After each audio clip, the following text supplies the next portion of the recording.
Þetta Krummafótur, hlaðvarp þar sem Eyvindur Karlsson og Kristján Atli tækla litlumálin. Kristján, ég með spurningu. Skjót. Hver fleirtalan af orðinu blók? Sem sagt enska orðinu, blók. Nei. Skrif blók. Þú veist bara... Íslenska orðið blók? Já, blók. Blækur. Já, þú veist, það meikar ekkert sens. Brók og brækur. Já, eða þú veist, og bók og bækur. Það blækur? Ég veit það ekki. Þetta var að kvartla mig fyrir svona 5 mínútur síðan. Ég ekki bara tíma alltaf að fletta þessu upp. Þetta hljómar eins og eitthvað sem Google veit, ekki Eyvindur og Kristján. En við erum ekki að fara að taka upp síman hérna, sem við sitjum hérna í þessari paradís. Er það ekki gott útvarp og sjónvarp? Nei. Sitja í bongo og báðir síman. Það bongo. Við erum hérna búin að kveikja eld. Já. Það hérna, regnbogafáni sem blaktir hérna fyrir framan okkur. Já. Hér allt til alls. Já. Pólitískur regnbogafáni. Já. Rampólitískur. Gleðilegt sumar, segi ég bara. Gleðilegt sumar. Það bongo. Það bongo. Og bara við getum ekki kvartað yfir neinu, held ég.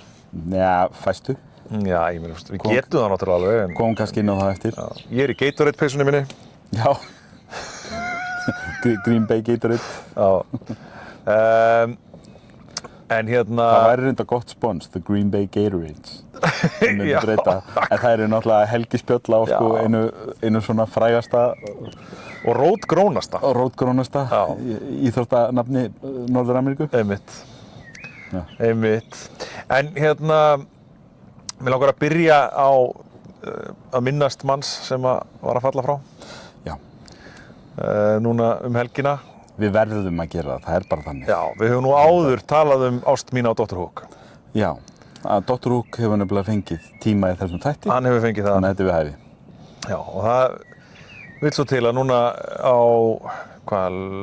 föstudaginn eða laugardaginn, þá lést söngvari Dr. Hook.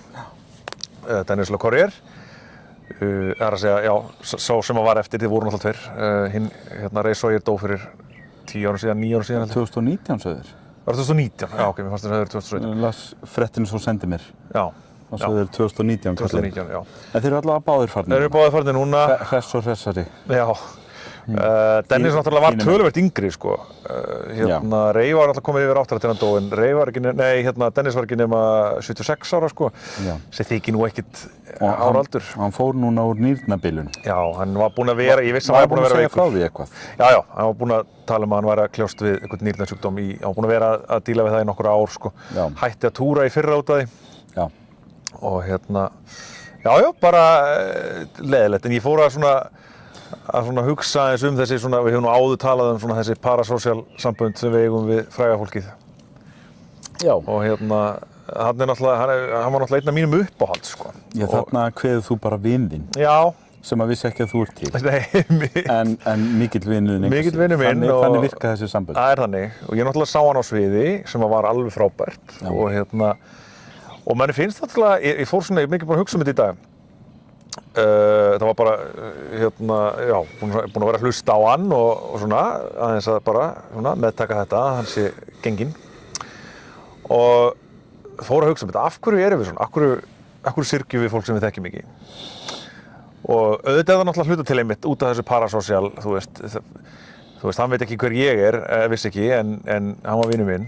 En svo það líka hitt að, þú veist, hann hefði alveg getað átt inn í aðra plötu. Þó svo hann hafi síðast gefið út plötu 2015, nei, 2010. 2010. En hvað veit maður? Og þú veist, hann var ótrúlega hress á sviði alveg þangað til hann hætti að túra, sko. Já. Hann var alveg, hann gaf af sér gríðarlega mikla gleði og það náttúrulega, ég hefði alveg getað hugsað mér að sjá hann aftur, sko. Já. Hann sagðist nú alltaf ætla að koma aftur til Íslands, en svo gerði hann það náttúrulega ekki, en hann ég velti þessu fyrir mér af því að maður fer náttúrulega alltaf eftir því sem við verðum eldri. Já. Og við erum ekkert að yngjast. Nei. Þá fer maður að hugsa meir dauðann og hvað þetta líf getur verið hverfult og stutt. Já. Og maður sér einmitt svona menn sem eru bara geggjahressir og fara síðan fyrir aldur fram. og náttúrulega þetta, núna er náttúrulega Björgvin Halldórsson líka nýgenginn, þú veist, hann var náttúrulega ekkert orðinn háaldraður heldur og allt þetta. Það er ákveðin kynslóð að kveðja. Það er þannig, sko. Það er bara þannig. Og þá hugsaði ég, eins og maður gerir, sko, maður fyrir að vera heimspekilegur og pæla þú veist, hvað skilur maður eftir sig og hver er tilgangur lífsins? Já. Nei, og ég hugsaði, sko, af því að við vorum að tala um það bara í dag, hvað Dennis Locorrier var ótrúlega glaður á sviði og res. Já. Og maður sá það alveg, auðvitað skemmtikraftur og er að setja upp ákveðið sjó, en maður sér það samt líka hvað hann er að skemmta sig vel, sko. Já, það er eitt sem einkenndi hann. Já. Var að, sko, hann skemmti sig vel á sviði. Já. Og þér fannst það stundum of vel.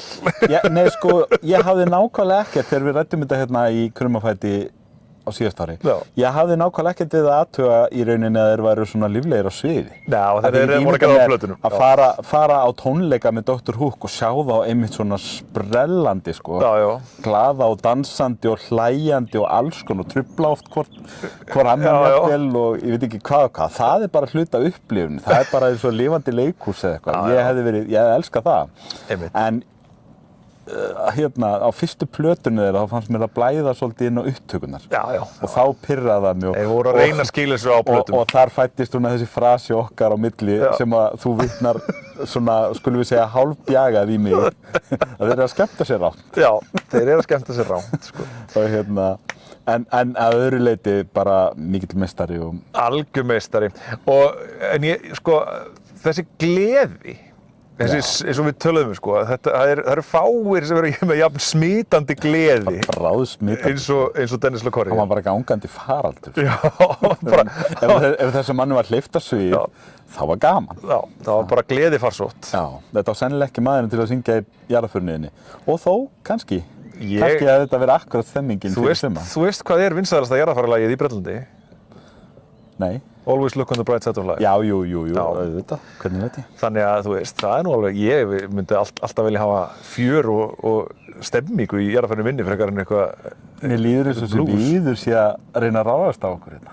Sérðu þetta? Hann springur svona. Já, ég veit það. Og það poppar svona flögur á honum að stólnum. Smá raki í þessu, þetta er búið að vera úti í alla veitur. Þetta er fínt, þetta eykur stemminguna. Já, þetta er í fyrsta skipti í sumar sem ég er að kveikja upp í þessu eldstæði, þannig að það er gott.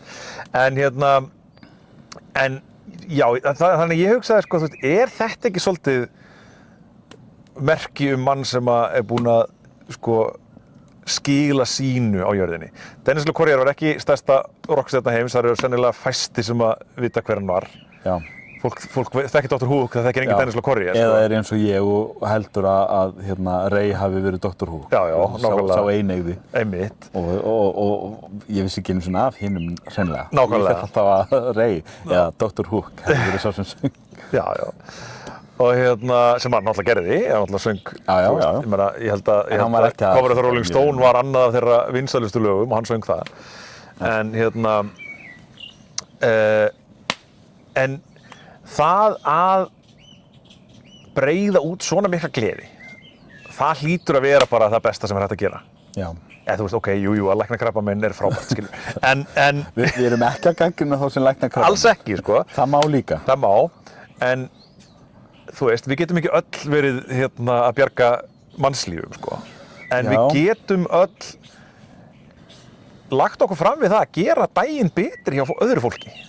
Ég held að það sé svolítið málið, sko. Já.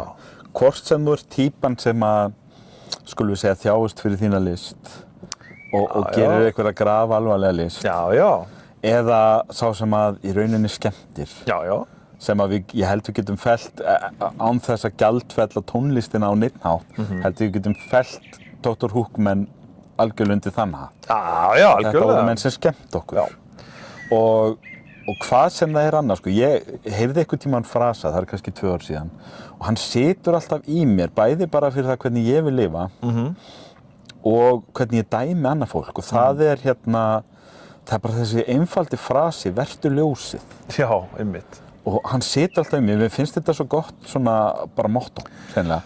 Og þegar eins og svona gerist og maður er kannski að kveðja þarna, einhvern sem er að yfirgefa sig, að þá spyr maður sig, þú veist, Já, þú veist, var hann ljósið og þetta var eitt ekki sviðsljós á alla sem hann kom nálægt. Algjörlega.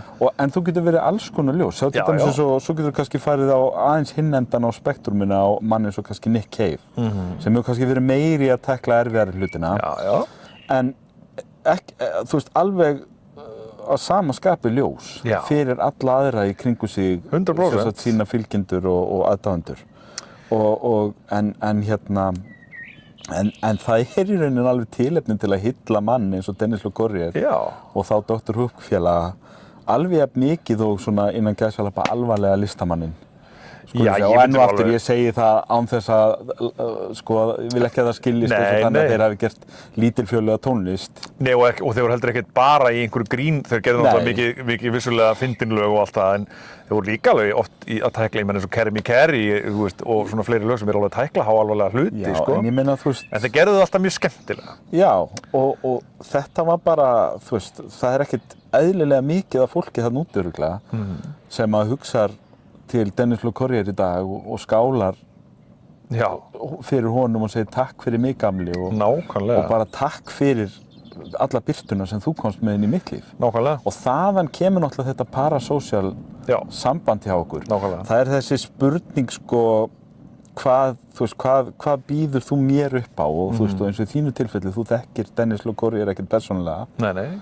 En hann hefur nú örugglega gefið þér meira en örugglega bara flestir sem þú þekkir persónulega. Þú veist, það má alveg segja það okkar uppáhaldslistafólk. Við lifum með því á annan hátt, en ekkert síður náið. Og það fyrir vikið, þá bara eðlilegt að við syrgjum þegar okkar svona uppáhaldsfólk sem við ekki þekktum persónulega kveður sviðið. Nákvæmlega. Og svona samanskapið, þú segir með setningin vertu ljósið, mér finnst þetta svona önnur pæling sem að þú veist, til að lífa, ef maður ætlar að ef maður pælir, þú veist, hvort sem við segjum að þessi tilgangur lífsins eða bara svona að lifa lífinu rétt innan gæsalappa, þá finnst mér rosalega falleg hugsun að skilja við jörðina betur en hún var þegar við komum. Já. Hvernig sem við orðum það, skilur við. En bara, þú veist, að bæta einhverju við. Já, bætti ég einhverju við. Já, hvort sem það að búa til einhver listaverk eða bara að snerta við fólkin í kringum sig, þú veist, ala upp börn sem að stuðla góðu samfélagi þegar við erum farin. Vina sinni, kennari, þú veist, stuðningsaðili. Nákvæmlega. Bara, þú veist, hugsar fólk hlýtt til mín og þakkar fyrir að ég skuli hafa verið hérna. Já, einmitt. Þann tíma sem ég var hérna. Akkúrat. Var betra að þekkja mig heldur en ekki. Já, hvort sem það að því að ég skil eftir mig einhverja Bob Dylan-esk röð meistarverka. Eða bara af því að ég var duglegur að hjálpa vinum mínum að flytja og knúsa það og segja ég elska þá. Nákvæmlega. Að gera daginn betri hjá fólki. Já. Það er það sem að ég held að sé. Vertu ljósið. Nákvæmlega, vertu ljósið. Ég er búinn að taka þetta svolítið að mér. Já. Og að því að ég, án þess að við förum hérna í sálfræðistólinn, að það kemur alveg fyrir að Kristján svolítið vondur við Kristján. Og þá þarf Kristján að vera duglegur að minna Kristján á það að nú alveg, það skín alveg ljós frá Kristjáni. Það gerir það. Þó svo það sé ekkert alltaf kannski ljósið sem að Kristján myndi vilja að Kristján skilaði sér. Kristján þarf stundum að beina ljósuna sjálfur sér líka. Það má alveg líka, Það má alveg líka. Ég fór nú án þess að, eins og ég segja, án þess að fara of djúpt. Við fórum einu sinni til sálfræðings og þá kom upp setning og ég sagði hana sjálfur og mér brá fyrir sagði hana og ég var svona ræða hitt og þetta. Ég fór bara án þess að það sé eitthvað tráma eða eitthvað, ég fór bara svona, ég ætla að prófa, ég hef aldrei farið til sálfræðings. Og þú veist, mér fannst bara einhvern veginn aðstæðanlegt bara akkur að ljúka þessu lífi, ekki það að lífinu sé að ljúka, en akkur að ljúka lífinu án þess að hafa prófað þetta, því að það svo margir sem segja þetta sé gott. Og svo satt ég fyrsta tíma á sálfræðingi og ég sagði svona uppátt eitthvað eins og, þú veist, ég held að enginn verið jafn vondur við mig og ég sjálfur. Og mér brá eiginlega þegar ég sagði þetta, því að, þú veist, ég var svona, hversu alvarlegt þetta, og svo bara sat þetta í mér vikum saman og þetta fór bara svo smá saman að hafa áhrif á hvernig ég hugsaði og lifði í lífinu. Þannig að ég reyna að vera ljósið gagnvart sjálfur mig líka, það er líka mikilvægt. Það er þannig. Og að því að við erum líka að tala um þessi parasocial sambönd, oft elskum við fólk, hvort sem við þekkjum það persónulega eða dáumst að því, eða bæði, sem okkur finnst ekkert vera sérstaklega gott í sjálft sig og það alltaf svolítið sorglegt að sjá það. Já, það það. Maður hugsa með sér þetta var yndisleg manneskja, hún hefði bara séð það sjálf. Nákvæmlega. Þannig að, en ég held nú einhvern veginn, mig grunar nú einhvern veginn að þínir menn í Dr. Hook hafi alveg átt að sjá því. Að þeir voru mikils virði. Ég ekkert viss það, sko. Það? Heldur að þeir hafið þjást? Ég held að... Þeir væri ekkert fyrstu menninir í listasögunni sem eru ljóslifandi upp á sviði og svo ljósið dauft þess utan, sko. Já, þú veist, ég ætla ekki að fara að reyna að sálgreina þá neitt, en svona, þú veist, og það er rosa lítið til, sko, ég held að einn, sko, fyrrverandi meðlem í Dr. Hook hafi skrifað einhverja bók sem var víst ekkert góð. Annars hefur lítið verið því miður, það hefði nú verið gott ef einhver hefði tekið sér til og á meðan að þeir lifðu því að þeir eru nú flesti dánir núna, sko. Já, erfiðara að skrá sig þegar allir eru farnir, sko. Enginn til frásagna. Ég vissum að það eru margar áhugaverðar sögur þarna, sko, en þær eru því miður bara ekki mjög vel aðgengilegar. Ég hef svona reynt að sökkva mér í einhvern nördaskap. Á tímabili var Dennis með heimasíðu þar sem hann var með svona fórum og var að skrifast á við fólk og svona blogga inn á því og þar skrifaði hann stundum einhverjar sögur frá Dr. Hook árunum. Já. Og þá fékk ég nú oft á tilfinninguna í fyrsta lagi þá voru þetta var ekki svona vínahljómsveit, þannig. Nei, þú vorst búinn að útskýra það fyrir mér, þeir voru rosa mikið bara í vinnunni. Já, þeir voru rosalega mikið bara í vinnunni. Já. Og svona, ég held að eftir að slitnaði upp, þeir áttu örugglega frábæra tíma, en ég held að þegar samstarfið fór að vera erfitt, þá hafi það verið mjög erfitt, sko. Já. Og ég held að það hafi verið mjög erfitt andlega fyrir þá alla. Svona gruna mig, eins og ég segi, ég hef ekkert þannig lagað fyrir mér í því nema bara eitthvað svona hálfkveðna vísu sem ég hef lesið hér og þar. Svona eins nálægt þú komist, hefur þá myndaðinn? Ég hef á tilfinninguna þegar að sambandið fór að vera styrt þá hafi þetta verið bara hell, sko. Af því þeir voru svo margir líka og örugglega mjög ólíkar týpur að ég held að þetta hafi svona orðið erfitt, sko. Já. Og ég svona ég meina, þú veist, Dennis náttúrulega, þú veist, hann bara gerði voðalega lítið, held ég, í mjög mörg ár, sko. Já. Þú veist, hann lék eitthvað aðeins og... Eftir að slitna upp í eftir að Dr. Hook hætti. Þá hætti hann basically í tónlist í örugglega 10-15 ár, sko. Já, kannski bara reynst honum þungbærar en hann mögulega átti von á sjálfur. Og svo náttúrulega bara, já, og svo held ég líka bara, hann hafi kannski, mér grunar að hann hafi, að því hann var alltaf að reyna að gera eitthvað svona solo-stöf og það er mjög gott sumt að því. Já, já. En hann varð aldrei neitt, þú veist, það varð aldrei neitt, sko. Að því að Dr. Hook var alltaf bara númerið. Já. Ég held hann hafi streyst á mótið í langan tíma að fara að nota Dr. Hook nafnið. Hann átti réttin á því, sko. Það var einhver, það voru einhver málaferli og út af því, sko. Já. Hann endaði með nafnið og sem sagt Ray mátti túra sem sko Dr. Hook featuring Ray Sawyer. Já. En Dennis var svo eini sem mátti nota Dr. Hook bara stakt, sko. En hann gerði það ekki mjög lengi, sko. Einhver tíma þá var hann Dennis LaCourier, the voice of Dr. Hook. Já. En svo það ekki, held ég, bara fyrir kannski 10-15 árum síðan sem hann fer að túra bara sem Dr. Hook og ekkert annað, sko. Mér finnst það reyndar hræðilegt nafn, ég verður að fá að segja það. Að því að við vorum líka mikið að velta fyrir okkur hverjir sömdu hvaða lög hérna, sko. Já. Og hann alltaf semur nógu mikið til að vera meira heldur en bara the voice of Dr. Hook. En samt í raun og veru rosalega lítið, þannig, þú veist, þetta eru kannski 5 lög á ferlinum eða eitthvað. Hann á meira en hinir, vissulega. Já, en þetta er náttúrulega svo mikið eftir aðra. Megnið að ég er eftir aðra. Þannig að, en ég meina, öndvegis tónlistarmaður sem að, sko, við skulum alveg halda því til haga, að maður gleymir sér oft, sko. Þú veist, mér líður eins og við þurfum að passa okkur að taka það fram að við erum ekki að tala um þetta eins og ykkur grey.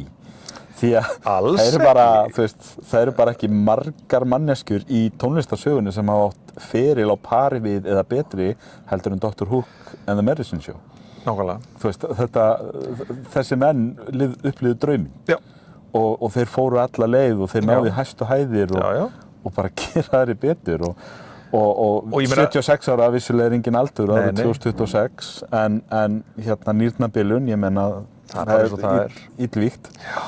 Það er samt alveg ástæða til þess að líka bara brosa og gleðjast og fagna því bara að þú veist. Algjörlega. Þetta lífshlaup var bara sigur. Já, nákvæmlega. Og ég meina, þú veist, eins og við töluðum nú hérna á sínum tíma, sko, það alveg vanmetið hvað Dr. Hook áttu ógeðslega mörg lög sem hafa lifað bara að eilífu, sko. Já, við töluðum náttúrulega það því að ég hafði ekki hugmynd. Já, já. Þegar þú varst að kynna mig fyrir hljómsveitinni og ég fór svo í þessa hlustun, kom á daginn að ég þekkti 15 lög með hljómsveitinni. Já, já. Og ég bara, algjörlega. Þetta þeir? Já. Já, en það var náttúrulega Best of Dr. Hook eða Greatest Hits eða eitthvað til á hverju einasta heimili á Íslandi á tímabili, sko. Já, já. Það áttu allir Dr. Hook Greatest Hits. Já, þetta rosa tengt svona, hvað ég segja, svona djamminningum hjá mömmu og pappa. Já. Já, mamma og pappi voru að fara að gera sér glaðan dag þegar ég var polli, þá heyrði ég þessi lög. Okkarlega. Ég held að séu svona 2 plötur sem voru til á öllum heimilum. Já. Það var Dr. Hook Greatest Hits og Bat Out of Hell með Meatloaf. Já. Þetta voru svona plötunar sem voru til á bara alls staðar, sko. Já. En hérna, hvernig var helgin hér? Þetta var mjög góð helgi, svona fyrir mestleiti. Þetta var náttúrulega afmælishelgi á mér. Já. Auðvitað til hamingju. Já, þakka fyrir það. Og ég árinu eldri. Það er rétt. Ég sé það núna. Nú formlega að fara að síða á seinni hliðina. Meira að segja sko bjartsýnis tölu. Nú 45 eða 46. Þá er þetta alveg sem þýðir að jafnvel ef maður er bjartsýnn og segir nýræður, það er stefnan, þá eru samt komin í seinni hálfleik. Já. En þetta eru samt, eins og ég sagði mákonum mínum helgina, þetta eru nóg mörg kerti á tertunni til þess að maður taki ekki eftir því. Já. Þú veist, ef ég sýndi þér eina tertu með 45 og eina með 46 kertum og bannaði þér að telja, þá er ekki vissum á sæmunni. Þú gæti bent á hvor þeir með fleiri kerti. Þú veist hvernig þú að veita maður er orðinn gamall? Nei. Þegar kertin kostar meira en kakan. Já, þú þarft að patta kertinu og hilsa. Já. En kakan er bara Betty Crocker út í búð, sko. Það er bara Costco. Já, bara Costco. Það jú, það var degrafi kallinn og svo var bongo. Það er verst að íþróttafélögum sviku mig. Það er náttúrulega eins og það er alltaf. Allir sem að, þú veist, mögulega vettlingi gátu valdið ákváðu að drulla á sig fyrir Kristján. En það er bara eins og gerist stundum. Og þá náttúrulega situr maður eftir og hugsa með sér, þetta var, þú veist, bara mjög góð helgi fyrir utan andlega hrunið sem að fylgja því að einhverjum 11 snáðar í Árbænum eða í Englandi ákveða drull á sig. Já, já. Og ég segi Árbænum að því að FH töpuðu 5-0 gegn Fylki í Árbænum, sko. Og svo töpuðu líka fyrir KA og heimavelli í gær. Þannig að þú veist, ég þurfti svona nánast að fela mig á skrifstofunni í dag. Ég skil. Þetta var mjög erfitt. Fólk vildi bara einhverja svona krísuviðræður við mig. Já. Ég sagði, ég er bara að reyna að vinna vinnunum mína, má ég aðeins. Já, ég er bara venjulegur maður. Ég er bara venjulegur maður. Og sem betur fer að þá eru Pittsburgh Steelers og NFL-deildin ekki í gangi. Já, það hefði verið einum of mikið fyrir þig. Já. En jú, ég átti bara mjög góða helgi, annars. Ég vil að viðurkenna það. Hef oft verið verri. Já, það er gott. Ég átti bara eina áhugaverðustu helgi sem ég hef átt í langan tíma. Heldur betur. Því að helgina fór fram Eve Fanfest. Já. Og ég náttúrulega vinn hjá, já það er náttúrulega eitt sem við höfum ekki rætt, held ég, að það er náttúrulega fyrirtækið mitt búið að breyta nafn. Já. Rættum við nokkuð síðast? Ég held ekki. Listamaðurinn sem hét áður CCP. Já, heitir núna Fenris Creations. Já. Eða hét einu sinni CCP, er ekki betra orðað þannig, því að þetta hét Fenris áður. Já, fyrst þetta Loki. Já. Loki Markmiðlun. Svo þegar hættuspilið kom út, þá hét þetta Fenris. Já. Og svo CCP. Og núna, 27 árum eftir það, þá heitir þetta núna Fenris Creations. Já. Og sem sagt, þetta náttúrulega nokkurn veginn árlegu viðburður, allan orðin árlegu viðburður aftur núna. Þetta var lengst af árlegu viðburður, svo var þetta orðið á held ég 18 mánaða fresti og þetta náttúrulega riðlaðist út af COVID og eitthvað. En sem sagt, já, þessi hátíð orðin árlegu viðburður aftur núna. Og þetta í fyrsta skipti síðan að ég byrjaði að vinna þarna sem ég upplifi þetta fyrir alvöru. Af því að í fyrra var ég í útlöndum á þessum tíma og 2023 þegar var næsta undan því þá var ég ennþá bara verktaki. Já. Þannig að ég fór og kíkti en ég var ekkert hluta af þessu, sko. Já, ekki eins svona sentrali í þessu. Nei, en núna var ég að vinna bara á fullu þarna við þessa hátíð. Já. Og þetta magna fyrirbæri. Já. Þetta eiginlega valla hægt að lýsa þessu, sko, fyrir fólk sem hefur ekki upplifað svona. Ok, en reyndu samt. Já, sko, þarna voru komnir saman cirka 2000 manns. Já. flestir sem sagt spilarar og svo náttúrulega starfsfólk líka og þetta sko það veldi vandfundið jafn mikið af alls konar eins og þarna. Já, þarna fjölbreytileiki. Þarna fjölbreytileiki. Þarna sé maður fólk sem ofsalega fjölbreytt, sko. Já. Ekki bara einhverjir fölir, sveittir kallar, sko. En gamla stereotypan í þessu bara dauð. Já, hún það, sko. Og við þurfum bara að leggja henni. Hún á heima bara í einhverjum Simpsons þáttum frá síðustu öld. Nákvæmlega. Það voru alveg þannig kallar. Það alls konar fólk sem spila tölvuleiki í dag. Það voru líka þannig týpur, sko, en svo bara alls konar. Og þetta náttúrulega það svo mikil ástríða hjá þessu fólki. EVE Online náttúrulega sko einn flóknasti tölvuleikur sem til. Já. Þú veist, ég alls ekki með nógu háa Grindavíkurstjörnu til að spila hann. Þú veist, ég logga mig inn reglulega og gera eitthvað smá, en þú veist, ég bara að klóra í yfirborðið, sko. Já. Ég veit ekkert hvað ég að gera. Nei, þetta ekkert smá stórt ef þú ætlar að komast djúpt í þetta. Já, þetta það, sko. Þetta alveg brjálæðislegt. Og það svo, maður sér það svo sterkt, sko. Já. Hjá, þú veist, og eins og ég að fara að horfa á einhverja tilkynningar og svona keynote-ræður og fyrirlestra og eitthvað. Og það sagt eitthvað orð sem ég skil ekki einu sinni og allir bara brjálæðislegt og ég veit ekkert hvað að gerast en ég fíla það. Og þetta geðveik upplifun, sko. Svo náttúrulega þú veist sölubásar og fólk að fá sér Eve tattoo, það svona tattoo-bás og fólk að prófa, þú veist, hluti sem í vinnslu og gift store og bara allir pakkinn, sko. Og svo var, þú veist, lokapartí og þar voru sko Guskus að spila. Já, nema hvað. Já, og ég held samt að það hafi eiginlega verið vinsælt að húsbandið hjá Fenris Creations var að spila á undan. Ég held að þau hafi eiginlega verið stærra númer hjá gestunum þarna. Fyrir spilarunum. Já. Það þá tónlist sem að heyrist í leiknum? Nei. Sko, þetta bara starfsfólk að spila? Þetta starfsfólk, nei, þau voru bara að spila bara eitthvað geggjaða 80s, 90s bara kóðband. Poptónlist, sko, þetta var bara geðvægt. Já. Og þau kom alltaf fram á öllum skemmtunum hjá okkur, sko. Já. Jólahlaðborðinu og eitthvað svona, þá spila þau og þarna og bara, þú veist, voru eins og algjörar rockstjörnur, eða þú veist, voru algjörar rockstjörnur, þetta var geðveikt. Já.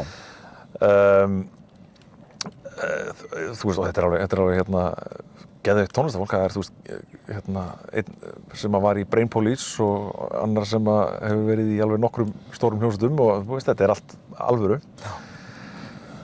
Og þú veist, þessi upplifun alveg klikkuð og þú veist, ég get ekki einu svona ímynda mér hvernig það þú veist, að vera svona djúpt í fandominu, þú veist, því ég náttúrulega, bara utan að koma til þarna, þú veist, ég að vinna þarna og þú veist, og ég eitthvað mjög að geta að hitta og þú veist, var að spjalla þarna við spilara og svona fá að svona upplifa þetta aðeins, en ég náttúrulega ekki, þú veist, neitt inn í þessum leik, sko, fyrir á neitt alvöru. Það var einu svona að vinna fyrir mig maður sem 5 árum eldri en ég og hann var íspilari fyrir allan peninginn, sko. Já. Þannig að hann kom og vann hjá okkur á okkar vinnustað og svo fór hann heim og spilaði. Já. Og það kom fyrir að hann mætti vinnuna og maður sá það á hann bara, ertu ekki múin að sofa? Já.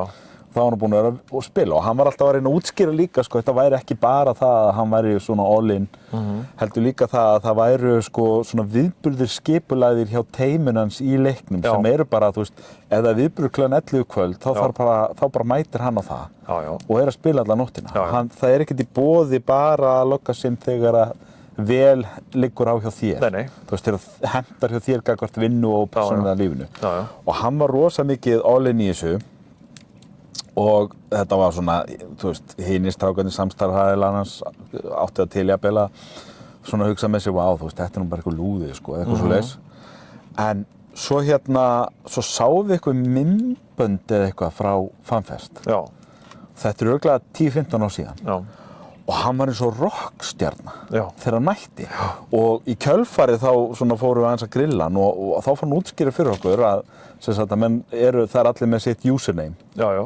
Og það það sem að menn nota þegar þeir fara á FanFest. Þá allir með username sitt uppi. Þú skrifar ekki, þú veist, Kristján. Nei. Þú skrifar eitthvað, þú veist, MC Hammer eða eitthvað, sko, þú veist, á nafnkortið og þar var hann að hitta vini sína sem að koma allstaðar á heiminum sem eru svona teymið hans sem hann spila með Alliance-ið hans, já, þú náttúrulega þekkir lingóið eða korpið hans mögulega já, korpið, þú náttúrulega þekkir lingóið betur en ég og sko ég hugsaði með mér, ég alltaf haldi einhvern veginn að FanFest væri kannski svona svolítið eins og einhvers konar mini-Comic-Con fyrir tölvuleikja en það það ekki, þetta líkara því að þú veist eins og við vorum að tala Dr. Hook, þetta líkara því að Dr. Hook aðdáendur sé að hittast nema við erum öll meðlimir í Dr. Hook. Já, nákvæmlega. Þú veist, þannig að þú farð að mæta og vera Dennis LeCourrier eina helgi með þínu liði. Það sem er svo einstakt við Eve að þessi heimur að rosalega miklu leyti sko búinn til af spilurunum.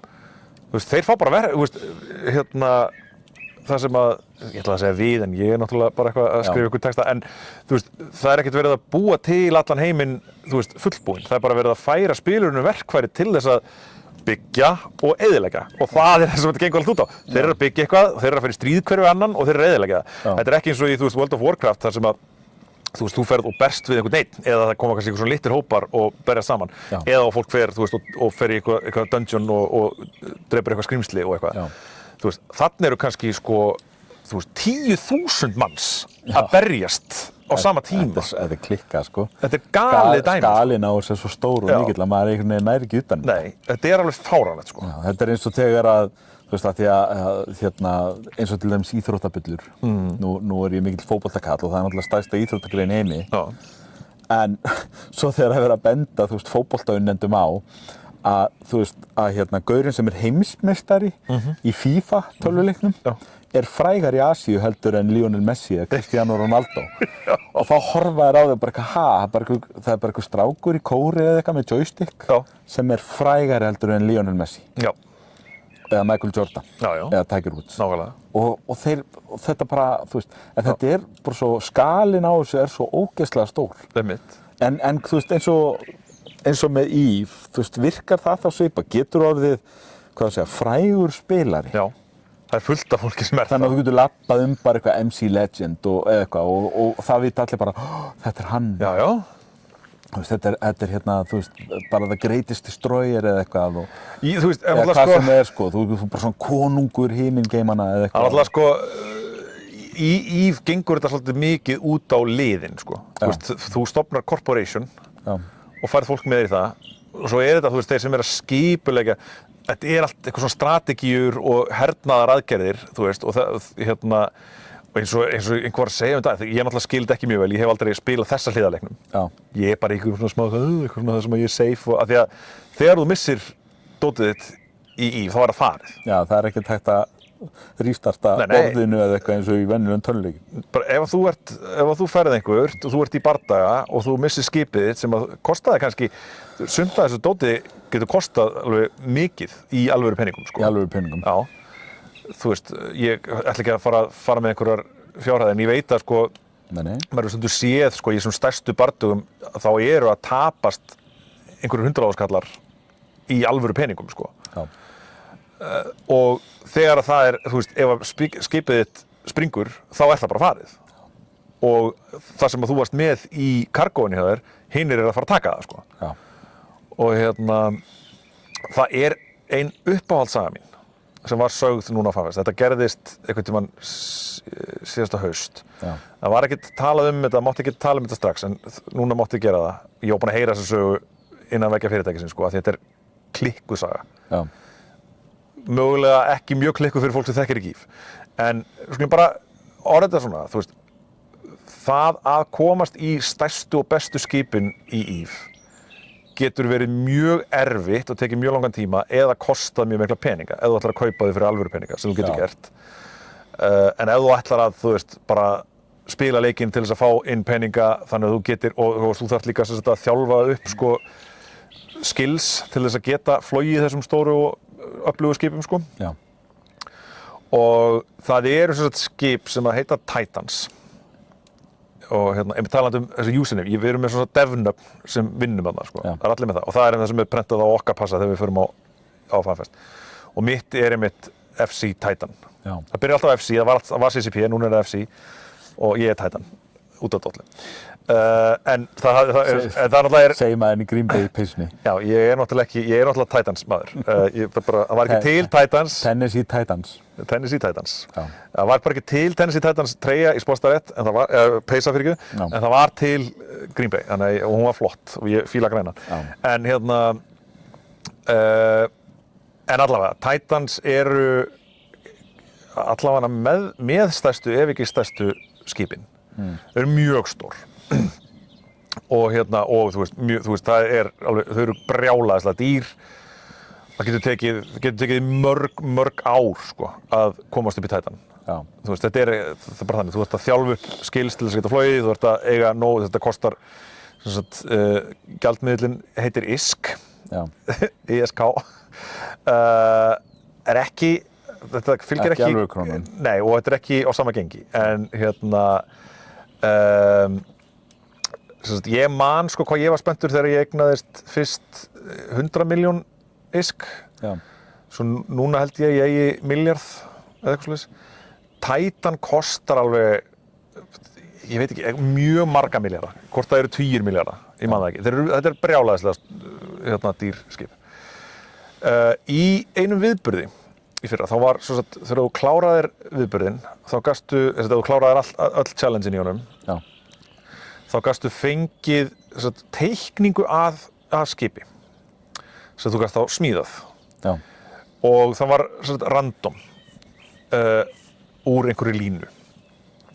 Og eitt af þessum skipum, það voru ofboðslega litlar líkur á því, en það var möguleiki að fá Titan. Titan sem heitir Moloch og er ógeðslega sjaldgæft skip og brjálæðislega dýrt. Og það var einhver gaur sem hafði bara verið að spila í hálft ár og kunni ekkert voðalega mikið á Eve sem að fékk þetta. Já. Og við vissum það og hann vissi það, en enginn annar. Og community teimið var bara að fylgjast með því hvað þessi gaur var að gera. Var þetta bara svona tilraun? Látum hann hafa það? Nei, það var bara tilviljun að hann fékk þetta. Já, ok, og þau bara eitthvað, wow, þau voru bara eitthvað, oh my god. Það er basically nýliði komin í Titan. Já, og hann var bara með teikninguna í kargóinu í skipinu sínu í einhvern tíma og þau voru bara hvað ætlar hann að gera? Það var eitthvað 3 dagar eða eitthvað sem hann gerði ekki neitt. En svo hann hafi ekki átt að sjá alveg strax á því. Já, hann hefur örugglega verið að rannsaka, googla og tekka á þessu og eitthvað og svo hefur hann átt að segja á því hvers virði þetta var. Og svo flaug hann einhverja brjálæðislega langa leið með þetta í skipinu. Já.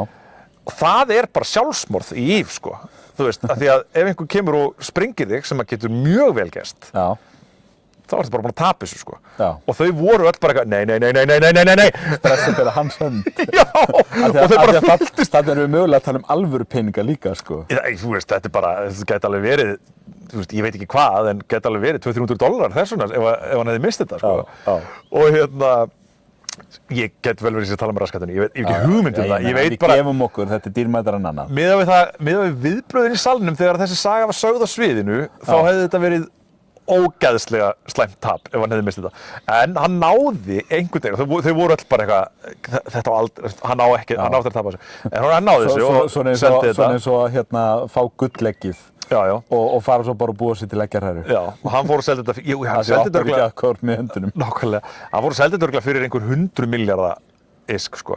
Og fór síðan bara á eitthvað epic spending spree og var bara eitthvað á öllum flottustu skipunum, sko. Já. Og þú veist, og sko viðbröðin þegar ég var að hlusta á vinn minn sem vinnur á það, segja þessa sögu. Já. Og sko í fyrsta lagi að sjá hvað honum fannst ógeðslega gaman að mega loksins segja þessa sögu og viðbröðin í salnum. Þessi bara, þetta er frábært, djúvill væri gaman að vera svona mikið inn í þessu eins og þau eru. Já.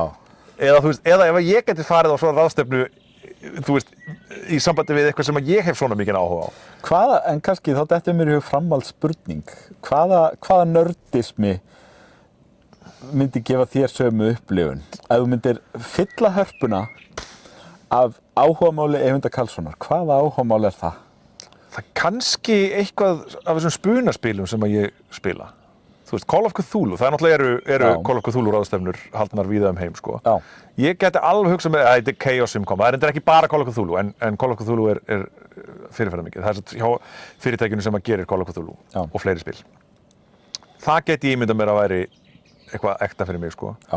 En ég veit samt ekki hvort að ég svona invested, sko, eins og þau. Já.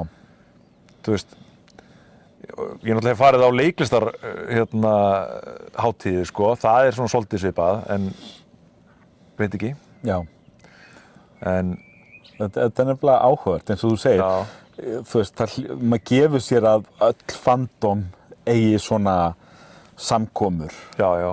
En þetta hlýtur að vera allavega með þeim, sko, bara harðari. Já, þetta örugglega með harðari. Flottari og stærri og fólk að koma til Íslands til að vera í Hörpunni og þú veist, og örugglega fara að sjá Gullfoss og Geysi í leiðinni. Fólk gerir það náttúrulega með starfsfólki Fenris Creation, sko. Það náttúrulega hluta af þessu. Og það pub crawl, ég fór á það hlutaði. Já. Það var mjög skemmtilegt, sko. Já. Og já, þau eru að gera alls konar svona extracurricular activities, sko, en svo náttúrulega þetta bara, þú veist, og alls konar svona bara fyrirlestrar hitt og þetta, sko, svona vísinda fyrirlestrar og alls konar, allt tengt náttúrulega við Íf-heiminn, sko. Já. Þetta ekki.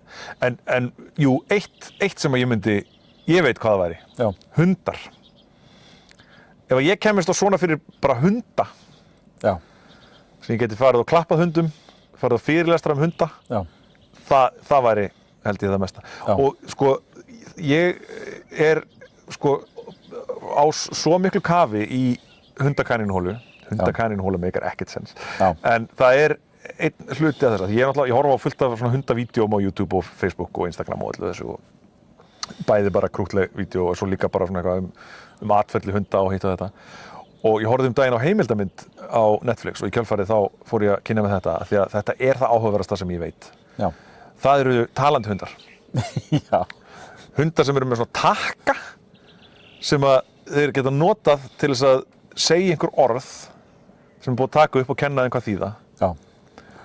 Og þetta svo áhugavert. Ég held þú sér búin að senda mig skilaboðum þetta svona 3 svar. Á dag. Nei, sem sagt, það eins og þú gleymir því eftir 10 daga, þú ert búin að segja mér þetta og byrjar að kynna þetta fyrir mér aftur, bara, Kristján, hefurðu séð þetta áður? Og þetta, ég meina, þetta vissulega mjög magnað, sko. Þetta það bara eitthvað við að, sko, fá innsýn inn í það hvernig hundar hugsa og hvernig þeir útskýra það sem þeir eru að hugsa. Já. Það magnað. Já. Og það var eitt það sem að, sko, það var einhver hundur sem að, var að horfa út í glugga, það var mjög fyndið, það var að horfa út í glugga, það var, hún sagði eitthvað angry, og hún akkur ertu reið? Angry bird, eat, og bara ok, hún var svo reið við fuglinn sem var úti að hann ætlaði að éta hann, frábært, þú veist, og alls konar svona, og ég séð, þú veist, alveg hunda vera að velta fyrir svona heimspekilegum pælingum eins og, þú veist, ég hundur, þú ert manneskja, Já. Þetta köttur. Já. Þetta alveg bara profound pæling. Já. Að vita muninn á mismunandi dýrategundum. Já. Og geta nefnt það. Þetta rosa spes. Ég náttúrulega bara með kett á heimilinu og ég hef heyrt það tala, sko, það að ketti ger ekki greinamun. Nei, á manni og ketti. Og fyrir þeim að þá ert þú bara lélegur köttur. Já. Á heimilinu. Þú ert ekki að haga eins og kettir að haga sér og þeim finnst stundum með þess að þau þurfa að hjálpa þér. Þess vegna eru það að veiða fyrir þig. Já. Nennirðu plís að borða hana fugl. Þú ert að fara að deyja. Ég er að koma hérna með mús fyrir þig og hún fer bara í rusli. Já. Hvað er að gera hérna? Já. En eru samt aðru þetta mjög næmir líka á þig, þess að þeir koma alltaf þegar þeir líður illa og leggjast á þig og alls konar svona. Leggjast og mala, malið hefur græðandi áhrif. Já. Það er bara eitthvað innbyggt í þeim, þetta er það sem ég myndi gera fyrir hvor annan, sko, í samfélagi, þannig að þeir gera það líka fyrir því. Og ég meina, kettir mjálma ekki hver á annan. Já. Það er eitthvað sem þeir gera bara við mannfólk. Þeir eru að reyna líka eftir því hvernig við tölum, sko. Já. Það ótrúlega magnað. Það magnað. Ég er með 2 ketti á heimilinu, þau mjálma ekkert á hvort annað. Nei, þau mjálma bara á því. Þau hvæsa og urra og svo fara upp og sleika hvort annað, en svo snúa þau sér okkur og segja mjá og þá veit maður, ok, þú ert svangur. Já.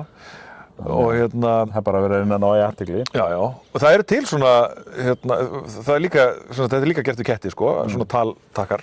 Já. Það væri áhugavert einmitt að sjá hver munurinn á því hvernig kettir tala og hvernig hundar tala. Já. Það væri mjög áhugavert. Það væri mjög. En ég heyrði annað sko, að vera að tala þetta var eitthvað vídeó sem ég sá, ég ætla að segja að þetta sé kjaftæði. Já. Ég ætla að segja fyrirfram að þetta sé kjaftæði. Nú ég mjög mikill hundamaður. Mikill. Þetta ætla ég að segja sé kjaftæði og ég brjálaður yfir þessu að þetta hafi verið sagt. Já. Þetta hlýtur að vera fake news, allavega. Það var einhver að tala þetta rannsóknir sem eru gerðar á heilanum á hundum og köttum, svona heilaskannar, þú veist, eins og hefur verið gert til þess að sko sjá hvort að hundar elska okkur. Já. Og hafa verið sýnt sko að oxytocinið í heilanum á hundum eykst 54% þegar þeir horfa á eigandann sinn. Já. En hjá köttum það bara 12%. Já. Kom fram þarna. Ég neita að trúa þessu. Af hverju? Af því að ég bara hef umgengist nóg mörg köttu til að vita að þeir elska okkur alveg líka sko. Já, en ég gæti samt alveg trúa því að það sé samt á lægra leveli. Hvort sem það 54-12 eða hvað, ég gæti trúa því hæglega að sé á lægra leveli heldur en hjá hundum. Ég held að þessi samsari hundamafíunar... Þið hefur verið haldið fram til dæmis að köttum sé alveg saman um okkur. Það ekki rétt. Það bara alls ekki rétt. Við erum 4 á heimilinu með 2 ketti og ég sé hvernig kettirnir bregðast við fólkinu mínu. Og hver munurinn Þau eiga sér klárlega uppáhald. Já. Og það tengist ég ekkert að því að sko ég og kona mín, við gefum þeim oftast að borða. En það hefur ekki bara með að gera. Þetta ekki bara, þú veist, hver að þjónusta mig. Eða eitthvað álíka. Þau velja klárlega. Þú veist, ég getur sest öll í sófan og kallað á þau. Já. Og ég get sagt þér hvert af okkur þau munu velja og það ekki sama manneskjan, sko. Nei. Og maður sér alls konar svona alveg reglulega og eins og þessi hlutir ef einhverjum líður illa á heimilinu. Þess að þegar að yngri dóttir mín, þegar hún var yngri sko og fór kannski að gráta út af ykkur þá voru kettirnir mættir. Já. Og þetta eru bara alveg magnaðar verur. Já, mjög skynugar og annað, en það oft sagt sko að köttur sé svona sem svona félagsþroska á við eins og 2-3 ára barn. Skal kaupa það, ég myndi kannski fara jafnvel upp í 4-5 ára. En þú veist, það er alveg annmarkar á þessu sambandi. Já. Ég er ekkert að ræða Kierkegaard og Nietzsche við köttinn minn, sko. Nei. Já, þetta er bara, og að því við vorum að tala hérna í fyrsta umræðefni, þetta bara ljósið. Þetta ljósið. Það bara þannig, en þá það maður líka, mér fannst mjög sárt að sjá allar þessar fréttir í kjölfarið á þú veist þegar að faraldrinum letti hérna heima að fólk fór að losa sig bara við kettina og hvolpana sína aftur. Já. Og við alltaf, þú veist, það þarf að fylgja því að það ábyrgð að taka þessi dýr að sér. Þetta er ekki stytta upp á hyllu hjá þér. Nákvæmlega. Sem hún getur svo bara losaði við ef hún passar ekki lengur inn í innréttinguna. Nei, það þarf að hugsa þetta til enda. Já, maður, þetta er ákveðin ábyrgð en mikið sem þetta er gefandi. Mikið. En hvað segir þú? Ég? What's your take? Heyrðu, pæling dagsins. Já. Hún er eiginlega frekar einföld og ég skal útskýra hana fyrir þér aðeins. Já. Þetta er svona sumarmottó, Kristjáns. Og það mottóið í rauninni, þetta er ekki svona alvarlegt. Og þetta kemur á því að daginn þá datt ég inn í hámorf. Ég horfði á svona 10 þáttaröð, þetta var 8 þættir á Disney+. Og rosalega góð þáttaröð sem byggð á hlaðvarpi og heitir Dying for Sex og sem sagt sannsöguleg saga af konu sem að fer í svona ákveðna skulum segja tilfinninga og kynlífsbyltingu eftir að hún fær basically dauðadóm, ung kona með krabbamein. Hún er leikin af Michelle Williams sem náttúrulega öndvegisleikona, hún er í Óskarsverðlaunin held ég 3 eða eitthvað. Já. Frábær leikona, frábær í þessum þáttum og það er mikið af hæfileikaríku fólki að gerast þetta. Og þetta var alveg ofboðslega góður þættir. Það voru svo erfiðir. Já. Eins og þú getur rétt ímyndaðir, þetta er þáttaröð manneski sem að deyja hægt. Já. og það er ýmislegt annað að gerast og allt það. Og þegar ég var búinn þá voru svo mikið þyngsli yfir mér. Þetta var svo fallegt og þetta var svo humanískt. Já. Og einhvern veginn, þú veist, bara tilfinningaríkt og rosalega flott. En þegar þetta var búið þá var ég bara svona sat lengi og hugsaði með mér, þú veist, hvað græddi ég á þessu? og ég svona ákvað aðeins með sjálfur mér að já, nú ætla Kristján að setja smá þema í gang.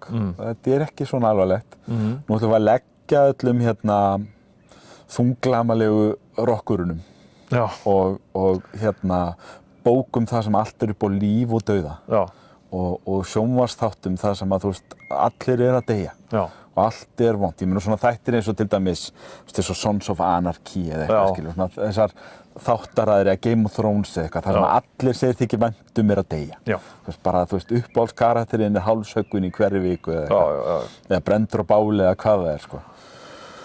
Og og ég hugsaði með mér, ég ætla að skauta svolítið á yfirborðinu. Þannig að þú ætlar að geima from þangað til í haust. Herru, ég gæti að brjóta boðorðið því að From náttúrulega dottið í hús og byrjaði í sýningu. Ég á örugglega eftir að brjóta þetta eitthvað, en ég búinn að vera samt svona að vinna þess með þetta í nokkra vikur núna. Og svona ég búinn að hlaða smá playlista fyrir sumarið. Dr. Hook. Og walk right in sko, það bara sit right down. Þeir fara á playlista þar sko. Daddy, let your hair hang down. Og svona sjónvarpsefnið og svo náttúrulega, þú veist, er ég búinn að eiga þannig vetur að mínir menn í Liverpool eru sko búin að gera upp á bak. Þannig að það allt dramatískt í íþróttum. Þetta ekki svona alvarlegt. Og þetta bara ekki svona alvarlegt. Og ég, þú veist, að því að þetta svo fyndið, að því við þurfum kannski að ræða einhvern tíma vinnustaðamenninguna. Maður kemur í vinnuna og þú veist, segjum til dæmis þessa helgina þá unnu Manchester United og Liverpool töpuðu. Og svo einhverjir úrslitaleikir heima, skilu, FH tapaði hreinum úrslitaleikum handboltatitilinn daginn og þá þurfti að ræða það í vinnunni og fólk var bara svona, þú veist, þá var bara svona að tala við mig eins og einhver hefði verið að deyja í fjölskyldunni minni. Hvernig líður þér? Sástu leikinn? Varstu á leiknum? Og ég bara svona, þú veist, ég var alveg séð að fá vinnatitla og tapatitlum, þú veist, I'm fine, þetta reddast. Þetta ekki svona alvarlegt? Nei, ég meina, þú veist, ég svona smelt og sagði shoot, þegar að leiktíminn kláraðist og valsmennirnir voru orðnir Íslandsmeistari, bara svona djöfull, jæja. Og svo var það búið. Svo voru bara, þú veist, eitthvað, stelpur, förum að hátta og þið þurfa að fara að busta tennur og svona. Og þá var það búið. En þetta náttúrulega hafði miklu mér áhrif á mig þegar ég var yngri, veist, þetta bara gat eyðilagt vikuna til dæmis ef að Liverpool tapaði leik eða eitthvað sko. En það gerir það ekki lengur. Ég veit ekki af hverju, ég bara næ einhvern veginn allt öðruvísi að tækla þetta. En stundum að þá setjast hlutirnir vissulega þungt á mann, þú veist, eins og þegar að dó leikmaður hjá Liverpool í bílslysi í fyrrasumar, það var bara þung vika sko. Og búið að há okkur öllum púlurunum bara í næstu ár síðan sko. Parasocial eins og þú segir, með maður sem ég þekkti ekkert en var mjög slæmt að horfa eftir og ég er að reyna að skauta svolítið á yfirborðinu og það gengur ágætlega. Smá svona sjálfskipuð afvötnun, skulum við segja. Það gott sko. Sleppa svona því allra dramatískasta. Og svo kíkir á Rocky Horror. Já, að sjálfsögðu. Og svo sko, svo til dæmis voru kosningar helgina. Og ég ég skoðaði oddvita svona kappræður og svo skoðaði ég svona málefnin og ég var svona búinn að mynda mér aðeins skoðun og þá fór ég og tók kosningapróf á RÚV sem að staðfesti eiginlega það sem ég vissi og svo fór ég bara kaus, svo horfði ég ekki á mínútu af kosningaaukunni. Vaknaði bara daginn eftir og bara, ok, þetta fór svona. Og þetta bara svona einhvern veginn skoppaði mér, svo þú veist, enn og aftur og þá, þú veist, fólk að smjatta á þessu alveg í marga daga eftir. Það bara alveg í öngum sínum yfir hvernig fór eða himinlifandi yfir hvernig fór og ég hugsaði bara með mér, ég veit að ég kemst stundum ekki yfir þessa tilfinningu að, þú veist, ég lifaði gegnum vinstri stjórnir og hægri stjórnir á Íslandi og þú veist, auðvitað maður ósammála sömu og verður stundum jafnvel illir yfir sömu. Þetta náttúrulega skiptir máli að tjá sig og mótmæla þegar hlutirnir eru slæmir. En verandi í forréttindastöðu þá þetta líka ekki alveg svona alvarlegt sko. Ekki alltaf allavega. Nei, það nú þannig. Og þannig að það bara svona mín pæling í þessu þú veist, að sumar Kristján árið 2026, hann ætlar að vera bara frekar yfirborðskenndur og sjá hvort að það gerir ekki bara kraftaverk fyrir alla, þú veist, húðina og svo ekki sé talað geðheilsuna. Ég hef nú bara talað um kosningar, ég held ég hafi bara aldrei verið eins slakur yfir pólitík sko, eins og núna. Að því ég hugsaði þú veist, ég held að það sé enginn að fara að drepa borgarlínuna sama hvað tala mikið um það of mikið af peningum búið að fara í hana nú þegar sko. Þetta komið of langt til þess að fara að hætta við núna sko. Og vona ég og þú veist ég held að, þú veist, hatrið tapi alltaf fyrir rest, sko. Þannig að ég einhvern veginn svona bara Hatrið fór ekkert sérstaklega vel út á þessum kosningum. Nei, ég veit það. Ég veit að það var hægri slagsíða, en það var hægri slagsíða, en þessi ég vestu. tengi ekkert allt í mér eins og sjálfstæðismenn í Hafnarfirði tengi ég ekkert endilega við einhvern nasisma eða eitthvað. Nei, alls ekki. Og hérna, eitthvað álíka, sko. Eða í Reykjavík, eða neista. Já, ég er bara ekki þar og ég þekki fullt af góðum sjálfstæðismennum. Já. Og ég sat líka bara og hugsaði með mér, ég kaus aðeins til vinstri síðast. Og svo fór ég að hugsa þessa bæjarstjórn síðustu 4 ár hérna í Hafnarfirði og ég átti bara mjög erfitt með að finna eitthvað sem ég var ósátt við. Ég er alveg sammála. Ég kaus ekki aftur í þetta sinn, ég kaus ekki Sjálfstæðisflokk og Framsókn og ég kaus ekki það saman síðast en á endanum að þá er bara svona, þú veist, í þetta sinn þá finnst mér ekki harmleikur að það stefnir allt í að þessi bæjarstjórn haldi velli, sko.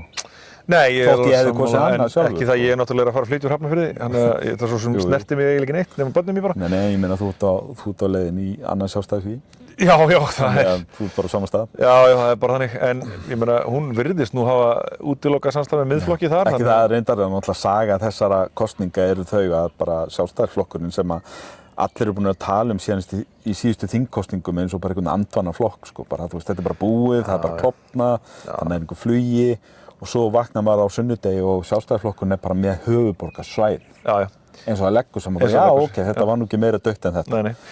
En sko, eigum við samt að ræða það aðeins, ef ekki ræða mjög lengi, af því að þetta er orðið gott, en hérna, það er svolítið fyndið, við erum kannski komin á, manstu, við höfum oft talað um það, núna er maður farin að hugsa, þú veist, með Trump, sko, hugsa maður, þú veist, George Bush var bara fínn í samanburði. Það er bara búið að færa línu. Já, og núna, það sem ég er búin að vera að hugsa núna, í gær og í dag, er bara, þú veist, mér er alveg sama þó að Sjálfstæðisflokkurinn sé alls staðar á meðan að Miðflokkurinn er það ekki. Já, það er bara að færa línuna.